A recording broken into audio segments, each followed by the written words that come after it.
Delphine Holloway nasceu e cresceu em Córdoba. Desde jovem, ela era conhecida por sua fervorosa devoção à igreja e sua fé inabalável. No entanto, aqueles mais próximos dela sabiam que por trás de seu exterior piedoso havia uma alma perturbada, marcada por uma infância repleta de abuso e negligência. O pai de Delphine, Reverendo Beauregard, era um pregador de fogo e enxofre que governava sua casa com punhos de ferro e um cinto de couro. Sua mãe, uma mulher dócil e submissa, fazia vista grossa à crueldade do marido, encontrando consolo em remédios controlados e suco de fruta fermentado. A jovem Delphine aprendeu cedo que a única maneira de sobreviver era se perder nas páginas da Bíblia, encontrando conforto em suas palavras e criando suas próprias interpretações de seus ensinamentos. Aos 18 anos, Delphine conheceu Ezekiel Holloway, um jovem robusto que se mudou de Montgomery para Córdoba para ser aprendiz na oficina mecânica local. Ezekiel era tudo o que seu pai não era: gentil, carinhoso e paciente. Casaram-se em menos de um ano, para desgosto do reverendo Beauregard, que via Ezekiel como um forasteiro indigno de sua filha. Ezekiel Holloway era um homem simples com sonhos simples. Ele trabalhava duro, amava sua esposa e não queria nada mais do que construir uma boa vida para sua família. Quando Delphine deu à luz seu filho, Jeremiah, o mundo de Ezekiel estava completo. Ele adorava o menino, ensinando-lhe tudo o que sabia sobre carros e o valor do trabalho honesto. Jeremiah Holloway cresceu à sombra da intensidade de sua mãe e das expectativas de seu pai. Uma criança quieta e introspectiva, ele frequentemente se via dividido entre o fervor religioso de sua mãe e a abordagem prática da vida de seu pai. Ao entrar na adolescência, Jeremiah lutava com sua própria fé, questionando as crenças rígidas que lhe haviam sido incutidas desde o nascimento.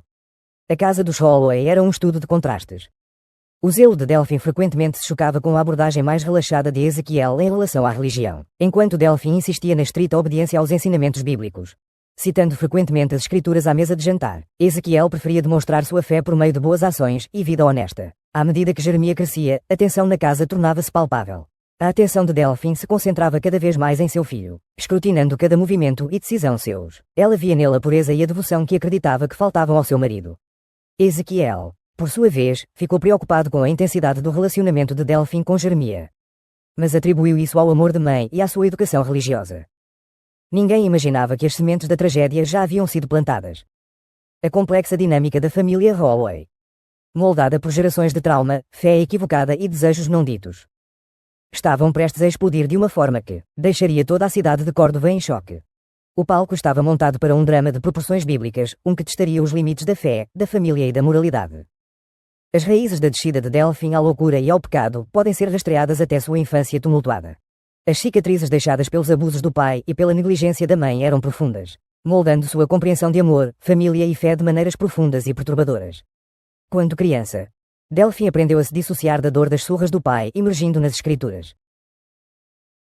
Ela recitava versículos em sua cabeça, encontrando consolo nas palavras dos profetas e apóstolos. Mas à medida que envelhecia, suas interpretações desses textos sagrados começaram a se distorcer e se contorcer, moldadas por seu trauma e sua necessidade desesperada de amor e aceitação. A obsessão de Delphine pelos textos bíblicos se intensificou após o nascimento de Jeremiah. Ela via seu filho como um presente de Deus, um vaso puro, imaculado pelos pecados do mundo. Conforme Jeremiah crescia de criança para um jovem, o foco de Delphine nele se tornava cada vez mais intenso e perturbador.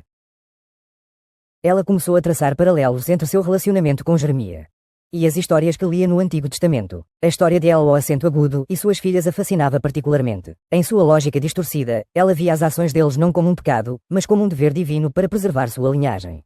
Ela se convenceu de que em tempos de grande necessidade ou propósito maior, até mesmo os atos mais tabu poderiam ser sancionados por Deus. A interpretação errônea das escrituras por Delphine não parou por aí. Ela se fixou em passagens que falavam do laço especial entre mães e filhos, distorcendo seus significados para justificar sua crescente obsessão. Em sua mente, seu amor por Jeremiah era a mais pura forma de devoção, um reflexo do amor de Deus pela humanidade. Quando Jeremiah entrou no final da adolescência, os sentimentos de Delphine por ele começaram a mudar, de maternais para algo muito mais sinistro. Ela se pegava demorando-se quando ele saía do banho, seus olhos traçando os contornos do corpo dele. Ela imaginava passar os dedos pelos cabelos dele, não como uma mãe confortando uma criança, mas como uma amante acariciando sua amada. No início, Delphine ficou horrorizada com esses pensamentos. Ela passou horas de joelhos, rezando por perdão, implorando a Deus que limpasse sua mente desses desejos impuros. Mas com o passar do tempo, suas orações mudaram. Em vez de pedir que esses sentimentos fossem tirados, ela começou a pedir um sinal de que seu amor por Jeremiah fazia parte do plano de Deus. Em seu desespero, Delfim começou a ver sinais em todos os lugares. Um sermão sobre a disposição de Abraão de sacrificar Isaac tornou-se, em sua mente, a prova de que o amor de um pai por seu filho poderia transcender a moralidade convencional. Um encontro casual com Jeremias em um corredor mal iluminado, onde seus corpos se tocaram brevemente ao passarem, foi interpretado como aprovação divina. O comportamento de Delfim tornou-se cada vez mais errático. Ela insistiu em educar Jeremias em casa durante seu último ano do ensino médio, alegando que precisava protegê-lo das influências corruptoras do mundo exterior. Na realidade, ela o queria só para si, longe dos olhares curiosos de professores e colegas, que poderiam notar a crescente tensão entre eles. Ezequiel, absorto em seu trabalho e confiando na devoção de sua esposa ao filho, não conseguiu ver os sinais de perigo.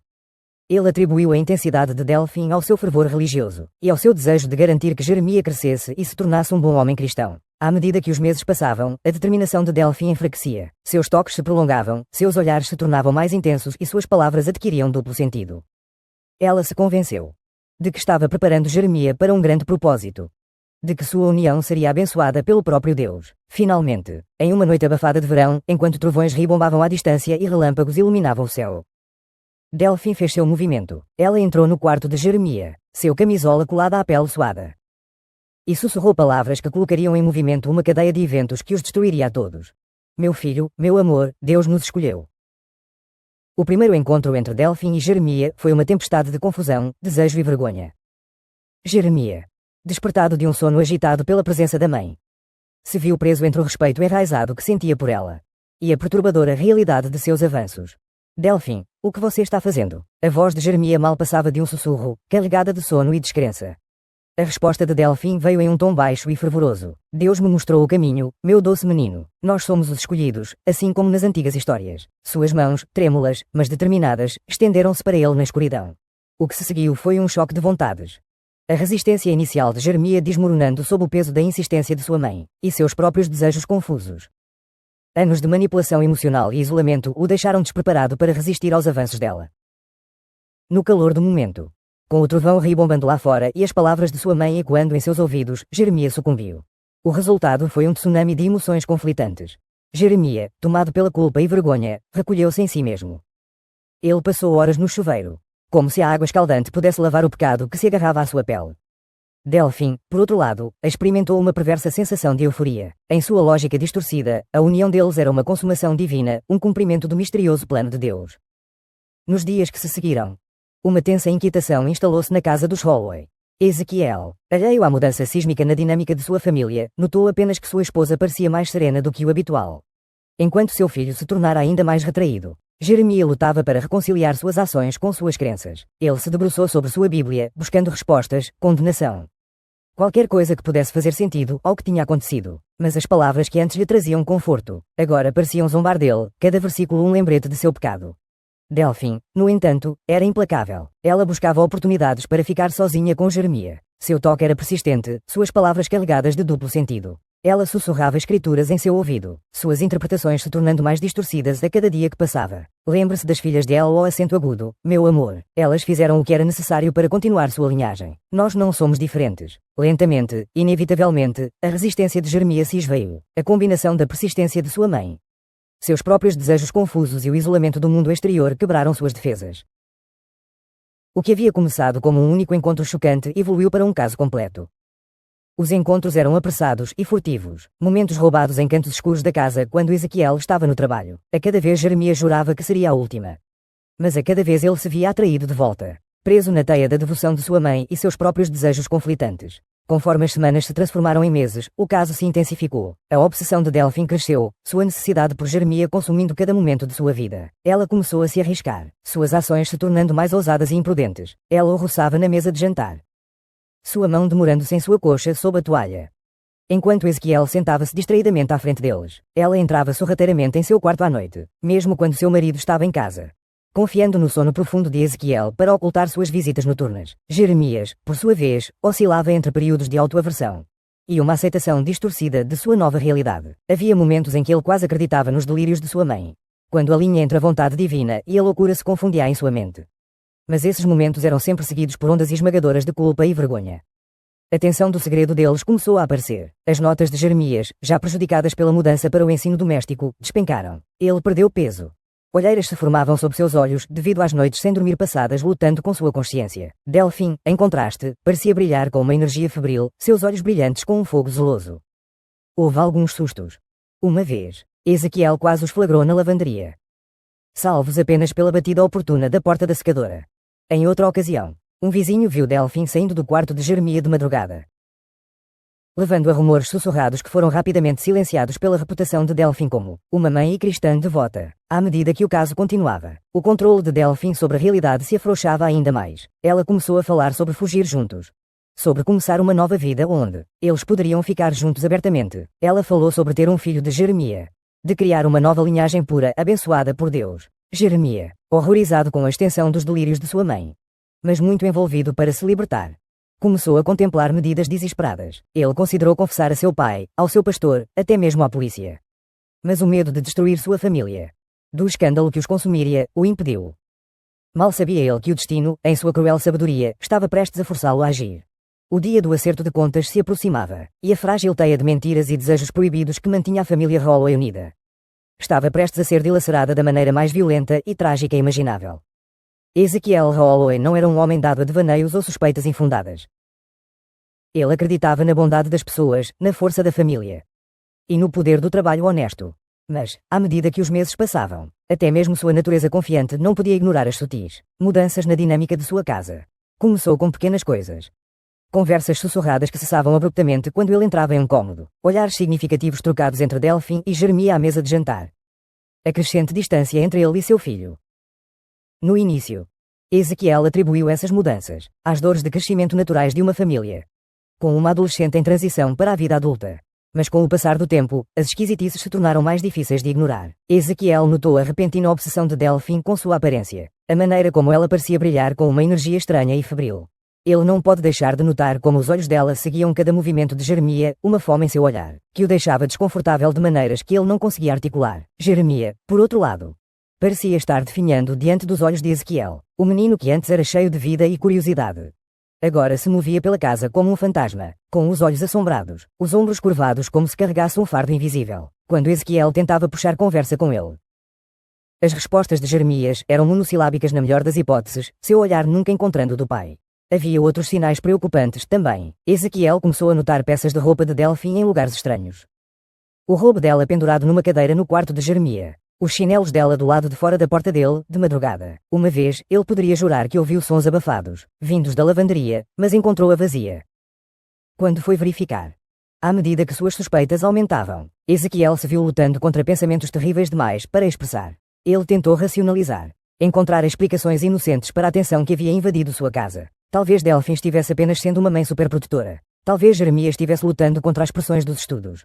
Mas nos momentos de quietude, quando a dúvida surgia como um ladrão na noite, Ezequiel não conseguia se livrar da sensação de que algo estava terrivelmente, fundamentalmente errado. Ele tentou confrontar Delphine sobre suas preocupações, mas ela ignorou suas perguntas com uma naturalidade ensaiada. Você está imaginando coisas, querido, ela dizia, seu sorriso nunca alcançando totalmente seus olhos. Jeremias está apenas passando por uma fase. Você sabe como são os adolescentes. Mas Ezequiel não estava convencido. Ele começou a prestar mais atenção, a observar com mais cuidado. Ele começou a voltar do trabalho em horários estranhos, esperando flagrar o quê? Ele não tinha certeza. Mas a necessidade de saber, de entender o que estava acontecendo com sua família, o consumia. Conforme as semanas passavam, o mundo de Ezequiel começou a se estreitar, concentrando-se apenas em desvendar o mistério que havia se enraizado em sua casa. Ele sabia no fundo dos seus ossos que algo tinha que mudar. A tensão estava aumentando, uma tempestade se formando no horizonte, e Ezequiel estava determinado a enfrentá-la, a proteger sua família de qualquer ameaça que estivesse surgindo. Mal sabia ele que a verdade, quando finalmente viesse à tona, destruiria seu mundo de maneiras que ele nunca poderia ter imaginado. O palco estava armado para um confronto que terminaria em sangue e lágrimas, mudando para sempre as vidas da família Holloway e de toda a cidade de Córdoba. Na noite de 15 de agosto, uma noite sufocante de verão, carregada de umidade e tensões não ditas, a fachada cuidadosamente construída da família Holloway finalmente se despedaçou. O ar estava pesado, prenhe da promessa de uma tempestade iminente, refletindo a turbulência que estava prestes a se desenrolar dentro das paredes de sua casa. Ezequiel estava inquieto o dia todo, uma sensação persistente no estômago lhe dizendo que algo estava errado. Ele disse a Delphine que trabalharia até tarde na loja, uma mentira que lhe deixou um gosto amargo na boca. Em vez disso, ele estacionou sua caminhonete a um quarteirão de distância e caminhou para casa no crepúsculo que se aproximava, seu coração batendo forte a cada passo. Ao se aproximar da casa, Ezequiel notou que as luzes estavam apagadas, exceto por um fraco brilho emanando do quarto de Jeremias no segundo andar. O silêncio era opressivo, quebrado apenas pelo distante estrondo de um trovão. Com mãos trêmulas, ele inseriu a chave na fechadura, girando-a o mais silenciosamente possível. A casa estava assustadoramente silenciosa enquanto Ezequiel rastejava pelos cômodos escuros. Ele parou ao pé da escada, apurando os ouvidos. Foi quando ele ouviu vozes abafadas mal audíveis vindas do quarto de Jeremias. A voz de seu filho baixa e angustiada, misturada com os sussurros fervorosos de Delfim. Ezequiel subiu as escadas rangentes. Seu mundo girando enquanto se aproximava do quarto de Jeremias. A porta estava entreaberta e ele podia ouvir vozes abafadas lá dentro. Ao se aproximar, ele distinguiu o tom angustiado de Jeremias, seguido pela resposta perturbadoramente sedutora de Delfim. As palavras que ouviu o deixaram congelado de medo. Incapaz de se conter por mais tempo, Ezequiel invadiu o quarto. A visão que o saudou foi além de seus piores pesadelos. Sua esposa e filho entrelaçados na cama, seus corpos nus banhados pelo brilho suave de um abajur. Por um momento, o tempo parou enquanto os três se olhavam em choque. Então, o inferno se instalou. Ezequiel soltou um uivo primal de raiva e traição. Delfim pulou da cama. Seus olhos arregalados de medo e fanatismo. Enquanto Jeremias permaneceu congelado de vergonha e terror. A fúria de Ezequiel era palpável enquanto ele os confrontava. Sua voz distorcida pela descrença e raiva. Delfim, aparentemente alheia ao seu estado de nudez, aproximou-se de Ezequiel com as mãos estendidas. Ela implorou para que ele entendesse. Alegando que suas ações faziam parte do plano de Deus, Ezequiel recuou com nojo. Incapaz de compreender suas palavras, a situação rapidamente se transformou em violência. Ezequiel investiu contra Delfim, suas mãos apertando seu pescoço. Jeremias despertou de seu estupor e pulou em defesa da mãe. Os três lutaram em um emaranhado caótico de membros e emoções cruas enquanto relâmpagos brilhavam lá fora. Na luta, Ezequiel acidentalmente atingiu Jeremias, fazendo-o cair contra o criado mudo. O abajur tombou, mergulhando o quarto na escuridão, exceto pelos flashes intermitentes de relâmpagos. O grito de Delfim trespassou o estrondo do trovão. O que se seguiu foi um borrão de violência desesperada. Na escuridão, Ezequiel sentiu algo duro e metálico sendo pressionado em sua mão. O taco de beisebol esquecido de Jeremias. Sem pensar, ele o balançou, atingindo algo sólido. Um estalo nauseante encheu o ar, seguido por um baque surdo. O próximo clarão de relâmpago revelou uma cena horrível. Delfim jazia caída no chão, sangue se acumulando em volta de sua cabeça. A voz angustiada de Jeremias cortou o silêncio que se seguiu, enquanto ele confrontava o pai sobre o que ele tinha feito. A realidade da situação caiu sobre Ezequiel como uma avalanche. Ele cambaleou para trás, o taco escorregando de seus dedos sem força. Delfim jazia imóvel, seus olhos fitando o teto sem vida. Naquele momento, Ezequiel percebeu que sua vida e a vida de sua família nunca mais seriam as mesmas. Como se fosse um sinal, os céus se abriram, a chuva chicoteando contra as janelas. A tempestade que ameaçava a noite toda finalmente caiu. Sua fúria combinando com a tempestade de emoções que assolava a casa dos Holloway. No intervalo de alguns minutos brutais, uma família foi dilacerada, uma vida foi tirada, e um terrível segredo foi exposto. Enquanto Jeremias chorava sobre o corpo de sua mãe, e Ezequiel permanecia paralisado em choque. O som de sirenes podia ser ouvido à distância, ficando mais alto a cada segundo. A noite de 15 de agosto entraria para a história de Córdoba como o início de um escândalo que abalaria a pequena cidade até suas fundações. As consequências da morte de Delfim Holloway enviaram ondas de choque pela tranquila cidade de Córdoba. A chegada das viaturas policiais, suas luzes pintando a vizinhança em flashes alternados de vermelho e azul, atraiu vizinhos curiosos para fora de suas casas, apesar da chuva torrencial. Sussurros e especulações se espalharam como fogo enquanto Ezequiel era levado algemado, seu rosto uma máscara de choque e desespero. A detetive Lorraine Blackwell, uma investigadora experiente do escritório do xerife do condado, assumiu o caso.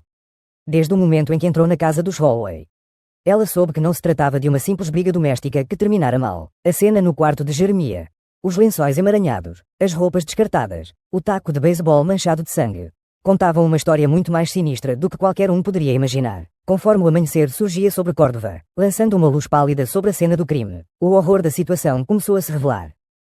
Jeremias, ainda em choque, foi levado ao hospital para avaliação. Seu depoimento inicial, dados entre acessos de choro histérico, pintaram um quadro tão perturbador que até os detetives mais experientes ficaram abalados. A investigação avançou rapidamente. Equipes forenses vasculharam a casa dos Holloway, descobrindo evidências que sugeriam que o relacionamento incestuoso entre Delfim e Jeremias já durava meses. Os diários de Delfim, escondidos em uma gaveta trancada em seu criado mudo, forneceram um vislumbre assustador de sua descida à loucura e fervor religioso. Assim que a notícia do escândalo veio à tona, a comunidade unida de Córdoba se viu dilacerada. Aqueles que conheciam os Holloways há anos, lutavam para reconciliar a imagem da família cristã perfeita com a terrível realidade. A primeira igreja batista, onde Delphine dava aulas na escola dominical, tornou-se um foco de fofocas e especulações. O pastor Thaddeus Winters, com o rosto pálido e a voz trêmula, dirigiu-se à sua congregação no domingo seguinte. Meus amigos, ele começou. Estamos diante de uma tragédia que testa os limites da nossa fé e compaixão. Seu sermão, um apelo por compreensão e perdão, caiu em ouvidos moucos para muitos. O choque era muito recente, a traição muito profunda. Conforme a investigação progredia, mais detalhes vieram à tona. Entrevistas com familiares, amigos e conhecidos revelaram que havia sinais de problemas na casa dos Holloway por meses. Vizinhos se lembravam de ouvir discussões. Viam Jeremiah parecendo cada vez mais retraído. Uma professora de sua antiga escola se lembrava de casos em que o comportamento de Delphine parecia excessivamente possessivo, mesmo para uma mãe dedicada. Ezequiel, preso na cadeia do condado aguardando julgamento, se fechou em uma concha de silêncio. Seu choque inicial deu lugar a uma culpa profunda e avassaladora. Ele se recusava a receber visitas, falando apenas com o advogado nomeado pelo tribunal em respostas monossilábicas. Jeremiah, liberado do hospital após uma semana, tornou-se praticamente um prisioneiro na casa de sua tia em outra cidade, traumatizado e confuso. Ele alternava entre defender as ações de sua mãe e expressar alívio por o pesadelo ter acabado. Profissionais de saúde mental trabalharam incansavelmente para ajudá-lo a processar os anos de manipulação e abuso que ele havia sofrido. À medida que as semanas se transformavam em meses, a investigação começou a se encerrar. A detetive Blackwell, com o rosto marcado pelo cansaço, preparou-se para entregar o caso ao promotor. As provas eram esmagadoras, a tragédia inegável.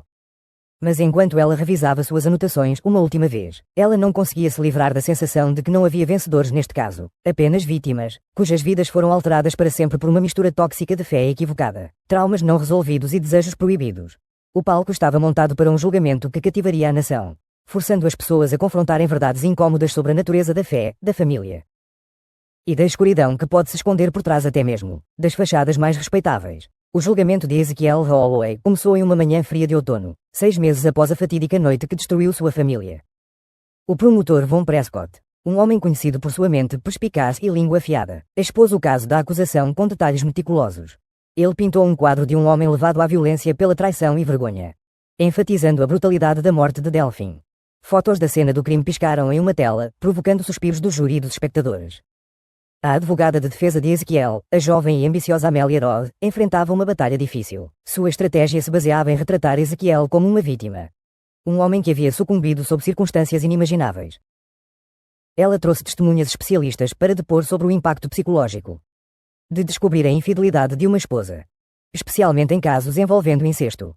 O momento mais dramático do julgamento aconteceu quando Jeremiah subiu ao banco das testemunhas. Agora com 19 anos e visivelmente magro, ele falou em um tom monótono. Seus olhos nunca deixaram o chão enquanto ele recontava anos de manipulação e abuso nas mãos de sua mãe. Seu testemunho foi uma faca de 2 gumes. Embora tenha gerado simpatia por Ezekiel, também destacou a natureza violenta de sua reação. À medida que o julgamento progredia, a cidade de Córdoba se viu dividida. Alguns moradores, horrorizados com as ações de Delphine, viam Ezekiel como uma figura trágica que havia sido levada além de seus limites. Outros o condenaram como um assassino, argumentando que nada poderia justificar tirar uma vida. O júri deliberou por 3 dias, uma eternidade para aqueles que aguardavam o veredicto com a respiração suspensa. Quando eles finalmente voltaram para o tribunal, a atmosfera era elétrica. A porta-voz do júri, uma mulher de meia-idade com olhos bondosos, levantou-se para anunciar o veredicto. Pela acusação de homicídio em primeiro grau, consideramos o réu, Ezekiel Holloway, inocente, anunciou ela, fazendo uma pausa enquanto murmúrios percorriam o tribunal. Pela acusação de homicídio culposo, consideramos o réu culpado. A audiência de sentença, realizada 2 semanas depois, foi um evento sombrio. A juíza Blackstone, com o rosto sério, dirigiu-se diretamente a Ezekiel antes de anunciar sua decisão. Sr. Holloway, ela começou, a tragédia que se abateu sobre sua família é imensurável. Embora o tribunal reconheça as circunstâncias extraordinárias que levaram às suas ações, não podemos tolerar o ato de tirar uma vida. Ela o sentenciou a 12 anos de prisão estadual, com possibilidade de liberdade condicional após 8 anos. Enquanto Ezekiel era levado, seus olhos encontraram os de Jeremiah por um breve momento. Naquele olhar, uma vida inteira de amor, dor e arrependimento passou entre pai e filho. Então as portas se fecharam e Ezekiel desapareceu de vista.